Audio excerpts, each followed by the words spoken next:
I guess we'll go ahead and review that for you guys. And so, Jason, take it away. What do you think of the All Last right. Duel in The theaters now? Last Duel, which was written by uh, Matt Damon and Ben Affleck and another person. I don't know who the other person was because I didn't pay attention to the credits. But directed by Ridley Scott, starring Matt Damon and Adam Driver with a little bit of Ben Affleck in there. Um, the premise is a landed knight and his buddy, his wife accuses his buddy of rape, and in order to you know, get justice, they go into a last duel. It's great. This movie to me is very, very interesting. Generally enjoy like period pieces and shit, like especially in medieval times with knights and swords, because I'm a fucking nerd. So I generally enjoy stuff like this.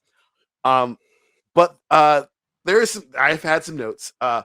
Matt Damon, Ben Affleck, and Adam. Firstly, I hate it takes place in France, and I hate how when movies take place in a place that has another language that isn't English, they still sound like they're English. But in this movie, you have Adam Driver who does a passable English accent. You had Matt Damon who is attempting to do an English accent, and then you have Ben Affleck who's not even trying. Ben Affleck is supposed to be the Baron Pierre, and he sounds like he's from fucking Boston. It's just and it's so off putting and out of nowhere. Even though I think in whole, I like the way he was taking the character that he was given. But they should have hired somebody else for that because it was just so out of nowhere. Shook Um, brother from Boston. so this movie is told in a pretty unique fashion. You first get at first I did not realize how they were telling the story, but I thought it was moving too quickly. You were getting scenes that weren't they were really kind of disjointed and disconnected. But you're seeing the situation that leads up to the assault from each character's perspective. So you start off with Matt Damon's character, and he's rocking a badass Florida mullet in this movie. It Mm. is so Floridianly mulletly. It is perfect. So you see from his perspective first, and you get to feel like that he thinks he's a good and kind and gentle knight. He's the heir of nobility. Like whenever a slight is made against him, he is in the just and right to try to find justice for that slight. When he learns about his wife's assault, he is kind and he is a little bit. He has to make sure that she's telling the truth. But once she tells him, "I'm telling the truth," he is kind and caring, and he goes to his friend to duel him for her honor, and he has to go to the king of France to get this legally thing, but you feel like he's doing it out of a sense of kindness and love and respect for his wife. The next segment you got from Adam Driver's character, who is the friend who sees his Matt Damon's character as kind of a brutish kind of lout. Him and the Baron Pierre think he's an idiot, and they make fun of him to his face and stuff. So they're very cruel to him, but he is not the kind and gentle soul he presents himself to be in the first segment.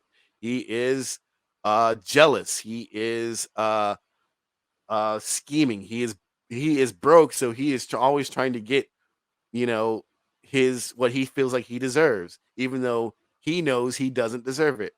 Adam Driver's character is not the best person either. He is a philanderer. He is a sycophant to the Baron Pierre. The reason he is gaining things not for skill of arms is because he hangs out with this dude, and this dude likes him, so he gets land and money and title.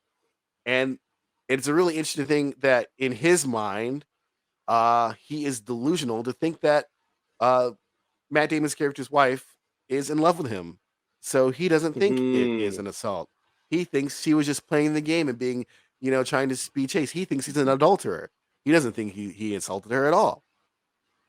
And then finally, you get uh, the Lady Marguerite. I can't remember the actress's name. I'm sorry. It's probably a sexist thing of me to not even remember it. But you get it from her perspective, and you realize that neither of these dudes is good. She is a dutiful and faithful wife to her husband, but he's an asshole to her. He's a fucking moron. The only reason he isn't broke and destitute because she is keeping the manor. She is smart, intelligent, and knows how to run a business. All he wants to do is go off to war and fight and think that's how he can make money when they have lands and people he's just not collecting rents on it. So she collects rent and she knows about, putting people who know things in charge of the things they know. So Matt Damon's character thinks that he can breed horses, but he keeps telling the horse breeder to stable the mares instead of having, and the horse breeder's like, we should have these mares out. And he's like, no, I'll do what I say. So he's a brute from her perspective. She's a brutish, you know, I mean, he cares for her in his way, but she cares for him in her way, but it's not a loving relationship in her perspective. And this thing that you find out that you think is a honorable thing that Matt Damon is doing to stand up for his wife's honor because she accuses him of Adam Driver's character of rape. Obviously in the medieval times, and this is where the message comes in. Rape to them isn't a crime against a woman; it's a crime against the man's property, which is his wife. Hmm. So, and you think that Matt Damon is, trying to protect her honor, but really he's just trying to get revenge for his friend, to his friend who he thinks has slighted him all these years. And you realize this duel is just his because he never tells her that if he loses his duel, even though he may lose and die, she's gonna get Hmm. burned at the stake because if he loses. So Oh shit. yeah. So like he has made this plan of doing this thing without even consulting her if that's what she really wanted to do. She just wanted to really just go in the court, just have a petition, and then hopefully, some justice of, but he's going to go ahead to the king and order this duel so he can finally fight his enemy, at the cost of her life. And, obviously, if they both die, their child will now be an orphan and a bastard. So it's all a selfish, act on behalf of these two men who don't give a shit about the feelings of this young lady who has to live in this world. Hmm. There are some parts that are kind of hokey. Uh, as I said, Ben Affleck is definitely a sore thumb in this movie, even though like a lot of the scenes are full of sex and fun and stuff like that.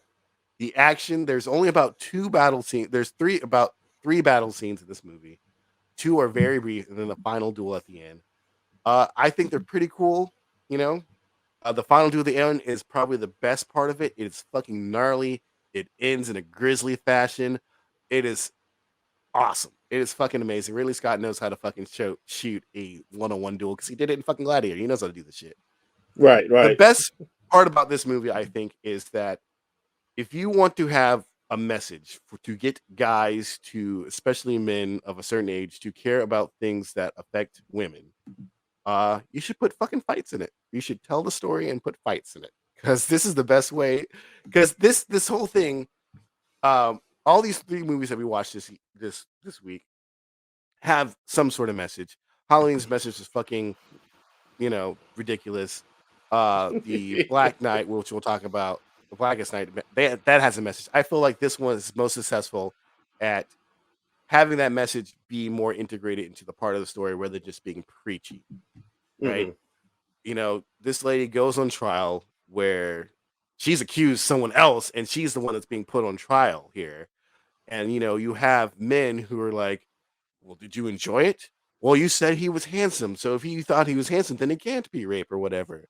And these things, and you, as silly as you think as you're watching it as a movie, it's like this shit still happens, right? Like this shit is still where women are being treated, by men who don't understand, who have no skin in the game for them, and they are making decisions for them based off what they believe. And it's real. It happens. It's still happening. And Hmm. you think that maybe we have you know moved beyond it, but we haven't. We still have this shit, and it's so dumb. And the best way to like tell people about this is to have at the end of the movie one dude brutally murder another.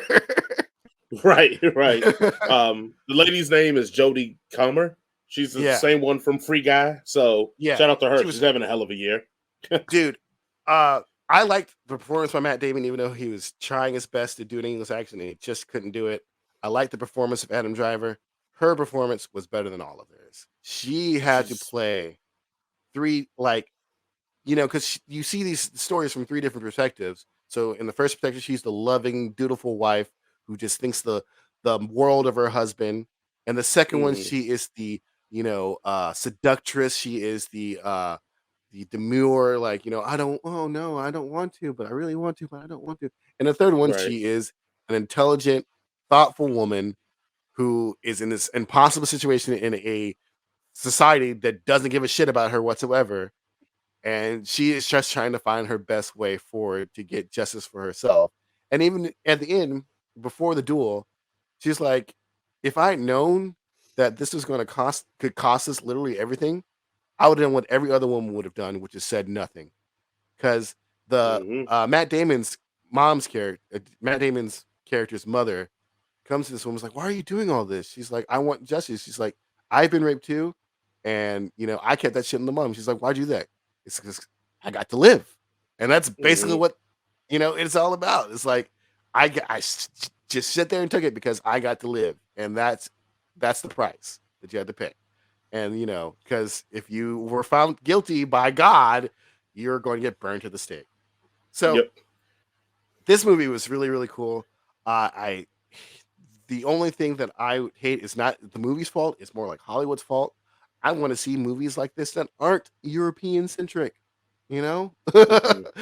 Right, right, that right, right. I want to see because there are, and I wouldn't say more fascinating, but there are other fascinating parts of the world that have these kind of fascinating stories and this kind of fascinating uh setting without these people in them. That the same Right, people that right. we see every single day. And I would like more Well, stories like this, but with, and also before you mhm. motherfuckers, say they were black people in medieval Europe. Black people Yes, have been there yes. the whole entire time, right? Oh, I mean the Moors. Just look The up the Moors, Moors for yeah, anybody. just not even just the Moors, but Rome was a part of, went all over Europe. They've had black people. Black people. So, you can put black people in these movies, maybe not as main characters or whatever, but sometimes as main characters because Hell, black when people did existed in medieval times in Europe, when guys. did Othello take place? That technically, That was in the 1500s. yeah, yeah. As I'm saying, like, yeah, Yeah. yeah. So, yeah, racism, as we know today, did not exist at that time until they started doing chattel slavery in the late 1500s. But black people existed. We can put black people in these kind of movies. Uh, Suck my dick if you think otherwise. I like this movie. um, shout out to Julie Comer because you just saying it. I mean, she had to play both the roles in Free Guy of her avatar and herself in the real world. So it's kind of cool Yeah. to see her like really flexing the acting muscle and bone here in two movies. One that she could have phoned in Free Guy, and this one where it actually took her chops. And it seemed from you, she seems to do a good job. So, Jason, it comes all down to it. What do you give a rating to The Last Duel? I will give this a 3.8. Wow. It's not up there to 4 yet, but it's a good movie. If you are at home and it comes on, it's no reason not to watch it, especially if it's like on HBO or something like that where you can get the full effect. It's pretty good. It's pretty good. All right. And spoilers. If you're not listening, fast forward here 5 seconds and five, four, three, two, one. Who won the last duel? Oh my god, it is fucking awesome. So Matt Damon's character wins, so his wife does not get burned at the stake. But how he wins Mhm. is a brutal knockdown, very realistic drag out fight. He gets Adam Driver, he's got his dagger at him. He's like, confess, confess. And Adam Driver is like, it was no rape, it was no rape. And Adam Driver kind of turns on his side, and like Matt Damon has his like the dagger like right at his mouth, and then he knees his head into the dagger, and you can hear like his teeth break as he just pushes that dagger Ooh. into his fucking mouth. It's so gnarly. It's awesome. It is awesome. Because oh All god, right. it's such a cool fight scene. That ends our discussion on the last duel.